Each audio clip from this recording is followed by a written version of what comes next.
en réalité gëmu ko. Voilà. alors ba tey ci dénonciation yooyu la ñuy ñëw gis nañ conseil des ministres barki dem ma desandi ci yow.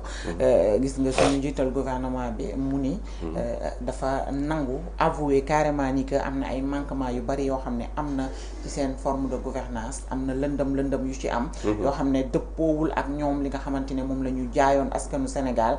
tax sax mu xaw a défoulé woo ci yenn ci ay directeurs ak yi ni mel. est-ce que tey aveu boobu mu avoué ni que ñoom aveu d'échec la def pour man. ci seen gouvernement donc. est-ce que tey jii wala boog non transparence est-ce que tey jii mënuñu ci boole aussi président de l'Assemblée nationale. Non, c'est le deuxième aveu d'échec de ce régime. Le premier aveu d'échec est venu du président de la République lui-même qui a dit janook àddina si yëpp ne leen le pays est contraint. Nous n'avons plus de marge budgétaire, nous n'avons plus de marge financière, n'est-ce pas? wax ko ci kanamu ñëpp ñun man pour à l'époque vous vous rappelez maa ngi ñoo toogoon effectivement. Je disais que aujourd'hui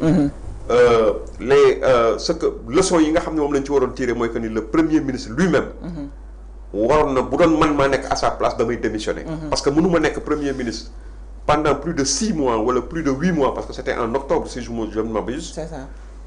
Président de la République taxaw janook àddina si wax loolu pour man jàpp naa ni c'est l'échec du chef du gouvernement. Parce que si le pays est parce que ñoom bu ñu leen di fal c'était pas pour que 6 mois après qu'il nous déclare que le pays était contraint. C'était pour redresser une situation. C'est parce que les gens ont préféré leur projet de société. Ils ont vendu quelque chose au peuple sénégalais.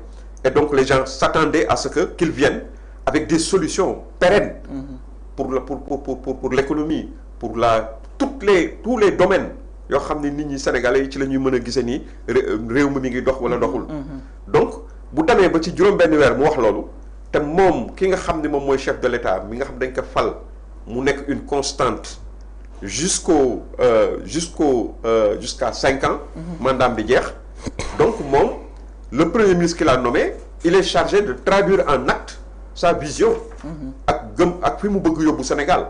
Donc s'il constate que le premier ministre jusqu'à présent moom mi jiite réew mi mu jiite gouvernement bi mu jiite dafa yóbbu Sénégal ci situation yu mel noonu. Donc effectivement premier ministre daf ci war a tirer toutes les conséquences. Effectivement. Deuxième aveu d'échec bi tey moom la ñu premier ministre moom ci boppam himself moom la ñu servir. ñëw taxaw wane ni voilà ñi nga xam ni ñoom laa àndal ñu ci bëri ñu ci ëpp matewuñu ko. liggéey bi nga xam ni donc c'est un aveu de manque d'absence de satisfaction. dans le travail de son attelage. à travers les ministères à travers les directions nationales yi nga xam ni moom la jël jox ko ay nit. Donc ñun waxoon nañu parce que lii logique dafay confirmer rek tout ce qu'on disait que ni réew mi ñun ñoo ko bokk. C'est la continuité de l'État des gens yoo xam ne dañ fi nekkoon démb ak bërki dem di liggéey bu rafet. ci wàllu direction yi ak yu demee noonu nga yeewu benn suba am une dynamique de purge. jàpp nga ni sa ay nit yoo xam ni li ci ëpp ay ñaxum suuf lañu tekkiwuñu dara en termes de diplôme en termes d'expérience nga ñëw jël ñooñu ñëpp remplacer li nga xam ni moo fi jagoon nga xam ni mooy suñu administration yu demee noonu. ña nga xam ni ñoo ko ŋànkoon di ko doxal comme il le faut nga jël leen def leen ci touche bi. jël ay nit ñoo xam ni ils n'ont aucune espèce d'expérience. nga jox leen mbir mi tey toll nañu fu nga xam ni.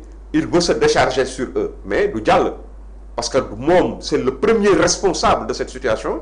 Mais c'est lui xam nga en Afrique des fois je suis au regret de le dire. Les gens ils ne savent pas maanaam assumer leurs responsabilités. Par exemple dans certains pays le premier ministre lui-même il en aurait tiré les conséquences le premier. En démissionnant simplement. Aujourd'hui la démission de Ousmane Sonko s'impose. Ousmane Sonko doit démissionner. Parce qu'il a échoué lamentablement. Aujourd'hui bu ñu demee ba toll moom mu wax ni casting bi mu defoon nit ñi mu jëloon mais on a vu le port de Dakar. un instrument économique aussi important. Pour le pays. Tu le confies à quelqu'un bu nga xam ni aujourd'hui qui a fini de le mettre à terre. Pratiquement qui se livre à des luttes politiques. Alors que toi vous théorisiez. Dans l'opposition. Et pendant ce temps port lépp loo xam ne chiffre la fa rek mi ngi wàcc. mais dafa wàcc moom laa la wax il a mis le port de Dakar à terre. Aujourd'hui ci importation exportation nit ñi seen bopp. même le sénégalais lambda bu daan jël ay bagaasam di ko dugal biir port ñëpp a doon liggéeyee lépp la yàq. te ñoom dañ doon théoriser mooy bés bu leen yàlla joxoon tey nguur gi non seulement dañuy def ay appel à candidature. n'est-ce pas. mais tout directeur général boo xam ni fal nañ la dañ lay interdire nga def politique. xam nga loolu c'est tellement alléchant. c'est tellement noble comme proposition et tout. Même si c'est voilà populiste. xam nga pour mu attirer yenn jeunes yi dafa yomb. moo tax man toujours je dis à la décharge de ces jeunes qui avaient cru en eux et qui heureusement aujourd'hui sont en train de leur tourner le dos. Parce qu'avec la pratique le temps est en train de régler beaucoup de choses.